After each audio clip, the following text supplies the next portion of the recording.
Hello and welcome back to the show. I'm currently backstage at the Roundhouse with Desmond and Rob from Some Velvet Morning. How you doing, guys? Very well, thank you. Pleasure to be here. I'm glad to hear it. You have a forthcoming album. What are the influences on the album and what are the differences to this one and the first two that you do? Currently we're just in the stage of writing it, so we haven't actually gone into the studio yet to record. So we will find out a lot about it actually once we get to the stage that we start hearing it back. At the moment all we're doing is like writing, jamming ideas. We've still got a lot of the same influences, but I think we were talking on the way down here today that we do need to sort of just start looking outside a bit more for what's going to make the third album stand out a little more. So I don't really know. I mean, we're going to be doing a few shows, but it will just be a lot of listening to what we're doing and just finding out a bit more about what's going on, because we've been a bit insular for a while, just playing, in our own world. So I think, we need to find out what's going on again. You're playing a gig at the Roundhouse tonight, but have you got any gigs prior to this? We were in Paris, I think, 2 weeks ago, and we're back there next week. Okay. And then I think our gig schedule is clear, which is why then we're going into the studio. So it's sort of autumn. I don't know. I think it's nice to go into a studio in the winter because you don't look out of the window thinking, we could be outside playing. You just think, it's nice to be in here. We always play better when it's raining, so it's raining today, so the gig should be good tonight. Yeah, it's true. Yeah. Maybe you should only book gigs when it rains, and that means you have a good show every time. Do you know what? I think we actually bring the rain, so we do. We do in a weird way, roundabout way. If we book in a gig, don't book your wedding on that day. Well, I'll keep that in mind if I do get married. Yeah, check our gig schedule before you get married. Yeah. Just to point out, we're not playing at the wedding. Not yet, anyway. No. Not that I'm getting married. And bringing the rain, of course, from ever so sunny Harrow. Yes. You guys come from around where I am. Well, we rehearse at a studio, funnily enough, in Harrow. Yeah. We're all now sort of scattered. claim that as territory. Yeah, okay, right, sure. No, we actually now have scattered all over London. I think we couldn't be further apart. I think that was sort of necessary after being together as long as we had. I live in South East London, Rob lives in South West, and Gavin lives in North. So we literally do triangulate the whole of London now. So it's like a prism of a band. Yes, as far away as you can go, I think, really. That's the idea. In one city, yeah. But what would you say are your influences personally and musically? Personally, musically is an easier question to answer. Musically, I think certainly on the last album there was a lot of sort of early 80s influences. So there was some early U2, sort of like war period U2. There was some Cure influences. This is certainly on Depeche. There was some Depeche Mode. From the drum side, I mean, Rob's here so he can speak for himself, but Fleetwood Mac, Pink Floyd, Beatles, all these kind of classic British invasion acts. That's what I like. And Gavin. Yeah, it was sort of a crossover. So it had the 80s influence, I think, that I was bringing. Yeah. And then Rob has this sort of classic drummer mentality where music stopped when drum machines started, and then Gavin obviously is just kind of the coolest member of the band, so he kind of tries to make us a bit cooler than we would be without him. Is that why he's not here today? Yeah, he's too cool to do interviews. Yeah, exactly. Yeah. But personally, who did you aspire to be like when you were growing up?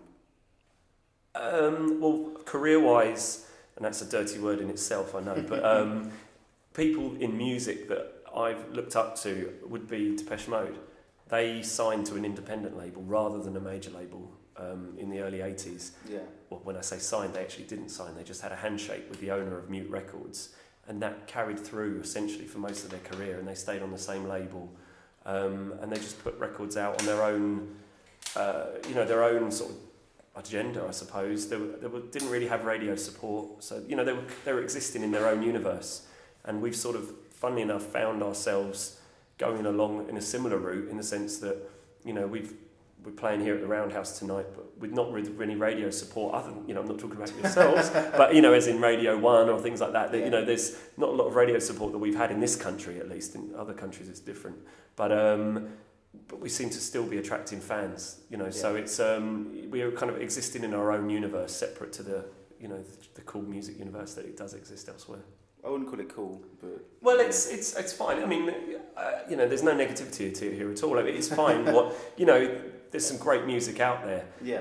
As I say, we've just been doing what we're doing, and it kind of seems to run in an alternate universe to a certain extent to what's been, what's going on at any one point. It's not necessarily there.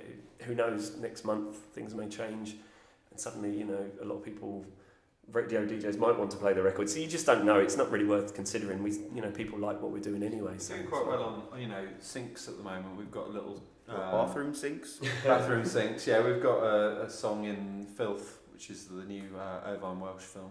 Okay. And there's a film in production at the moment called 2 Days in the Smoke, which we're going to a screening of to have a look at it. They actually use that's the main credit. It's the music they use in one of our songs as the main credits. So the film world seems to sort of respond to what we do, which then obviously attracts fans. So it's like an alternate way, rather than just the radio route. We seem to be attracting fans through a sort of an alternate way. It's a bit more indirect. Yeah, exactly. And funnily enough, there is a song of ours which a lot of people would know and do know when they hear it, because Match of the Day use it themselves. It's not their theme tune, is it? Dun, dun, dun, dun, dun. Yeah, that's us, isn't it? Yeah, we wrote it. No, unfortunately, it's not the theme tune, but that's just an example. I mean, Sky Sports have used it, Talk Radio use it as their sports bed in the morning for all their sports coverage. So, our music is out there in the kind of consciousness, but without a name still. Yeah. So, there's that element going on, and then people kind of go, but I know that song. Didn't know it was you. 5 a.m. when I was driving my lorry. Yeah, exactly. So that's quite nice. The fact that people are using it as beds and as title music. It's quite interesting to hear it in out of context and you playing it on stage. Yeah. So, But if only you'd written the title to the Match of the Day theme, that'd be even better. Quite nice. It might be a bit of a pain doing on stage. Programs over the years we've written the themes for. Actually, is it still? I'm sorry, I'm embarrassed. Well, I'm not embarrassed to say, but I'm not actually really a football follower, so I don't actually know. Is it still the same Match of the Day? It is still the same one. Yeah, so that would be nice to have had that for the last 40 years, 30 years. I don't know what it is. But unfortunately, the summer has just ended. As we can tell, you brought the rain with us, or with you even. But what have you been up to during the summer, and what does the rest of this year have in store for you guys? Well, over the summer, I think it was May or June, I'm not sure, but our record came out in France in the summer, and so we were over there for some, quite a few shows and festivals, which obviously is not a bad place to be for a summer. Yeah. Very nice. And then so basically that was promoting the album there. And then September, I think we dossed around, to be honest. No, sorry, the official line is we were writing. Some of us dossed around. Yeah, some of us dossed around, some of us didn't. But no, we have been working on new songs. We were trying to get to play a substantial amount tonight, but we're going to play some new ones. Yeah. But we didn't get to the point where we felt we were comfortable enough to play, unveil 8, sort of a new album's worth. So we're just going to do a couple tonight and see how they go. Not quite doing what Lady Gaga did here last month, but... I don't know what she did, I'm sorry. She played iTunes Festival, and she just played out her whole new album before it even come out. If only you could do the same. No, do you know what? I don't like that, because partly what we love the fact of when people can sing along. So it's one of those things that would be like going back to when no one knew your songs, when you were like, doing the barfly and see stuff. The Rolling Stones and they just played the new album. That'd be terrible, wouldn't it? True. Okay, bad idea. But what has been the craziest moment you guys have experienced this year? This year? I don't know. I mean, crazy... Not really crazy, but we played in Moscow in March, and all I remember is it was quite glamorous in a really weird way, but we were staying at the Hilton, which is nice, obviously, but it was almost next to the venue. So after the concert, it was a case of walking home from the venue to the hotel, and it had snowed. And I fell over 3 times, like on the way, so you've just done this big concert and you're feeling really good. I walked out of the thing and it was beautiful because it was just, it was actually snowing. And I've got my guitar in my hand and my effects. And I just remember going over and just quickly getting up and thinking, I hope no one saw that. Because, you've just been on stage and thinking you're the big man, and then suddenly you're falling over in a Russian street. Also that fan in France that licked our window as well. That was quite funny. Do you remember that? No. There's a fan in France that leaked your window. I don't know which window it was, but car window. And if you guys could have any superpower, which one would you have and why? I would have time travel. Why? Boring answer is I like history.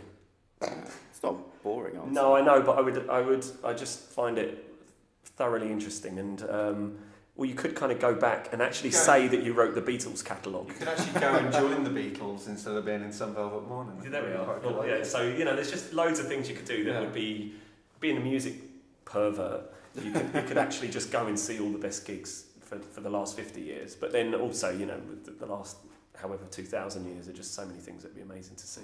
And before then, of course. And before then, but I don't know, I haven't read so much about before then. Oh, so fair enough. But I suppose, see how the pyramids really were built. Could do. There we are. It's not a bad idea. Yeah. Let's go do it right now. Okay. Have you got this special yeah, it's out back. Okay. But Rob, what about you? Superpower. What about playing drums? Would you like to be able to play the drums? I'd like to be able to do that. That would be very useful. Yeah. I have no idea. But time travel would be on my list as well. Okay, but I'm just copying Des because I can't think of anything else to say. But yes, it would be good. Yeah. Very apt at the moment. Film about time out. Is it? Very topical. Oh, I don't know. Okay. So to the time travel duo of Some Velvet Morning, a massive thank you for you guys for taking the time out and allowing me to interview you, and good luck with the gig tonight. See you in the future. Or in the past. Who knows? Cheers, thanks a lot. Cheers. Cheers.